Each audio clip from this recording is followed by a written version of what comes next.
তিন দফা জানাজা শেষে আজিমপুর কবরস্থানে বাবা মায়ের কবরের পাশে শায়িত হলেন ঢাকা বিশ্ববিদ্যালয়ের সাবেক উপাচার্য অধ্যাপক ম.শ. আরেফিন সিদ্দিক। এর আগে এই শিক্ষাবিদের প্রতি শেষ শ্রদ্ধা জানায় ছাত্র শিক্ষক সহকর্মী সহ অসংখ্য শুভাকাঙ্ক্ষী। রিপোর্ট সৈয়দ আব্দুল মুহিতের।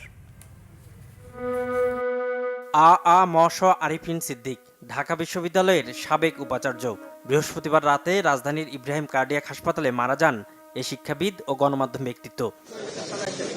তার প্রথম জানাজা হয়েছে রাজধানীর সেন্ট্রাল রোডে নিজ বাসভবনের সামনে বাইতুল আকসা জামে মসজিদে।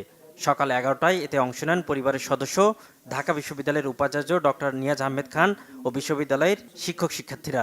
জানাজা শেষে উপাচার্য নিয়াজ আহমেদ খান জানান, সার্বিক নিরাপত্তার বিষয়টি বিবেচনা করে ঢাকা বিশ্ববিদ্যালয় এলাকায় জানাজার ব্যবস্থা করা হয়নি।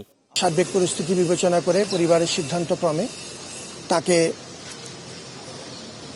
এই দুটো জানাজা পরিবার সিদ্ধান্ত নিয়েছেন এবং সে অনুযায়ী তার কবরের যে স্থান সেটিও পরিবারের সিদ্ধান্ত হয়েছে আমাদের সাথে আলাপের মাধ্যমে, এবং আমরা সিদ্ধান্তকে শ্রদ্ধা জানাই, সম্মান জানাই এবং আমরা সেই সিদ্ধান্তের অনুগামী থাকব। পরে ধানমন্ডির ঈদগাহ মসজিদে দ্বিতীয় জানাজা অনুষ্ঠিত হয়। বিভিন্ন শ্রেণী পেশার মানুষ, মরহুমের সহকর্মী, অসংখ্য ছাত্র শিক্ষক শুভাকাঙ্ক্ষী এতে অংশ নেন। পরে মরহুমের রুহের মাগফিরাত কামনা করে দোয়া করা হয়। মসজিদের বাইরেও আরেক দফা জানাজা হয় ঢাকা বিশ্ববিদ্যালয়ের সাবেক ভিসি আরেফিন সিদ্দিকের। তার প্রতি শ্রদ্ধা জানাতে কিছু সময় উন্মুক্ত রাখা হয়।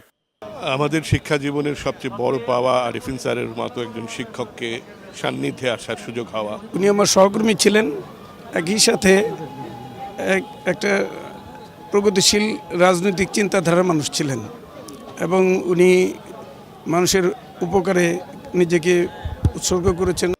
শিক্ষক ও গণমাধ্যম হিসেবে তার অবদানের কথা স্মরণ করেন সবাই। সৈয়দ আব্দুল মুহিত, বাংলা ভিশন, ঢাকা।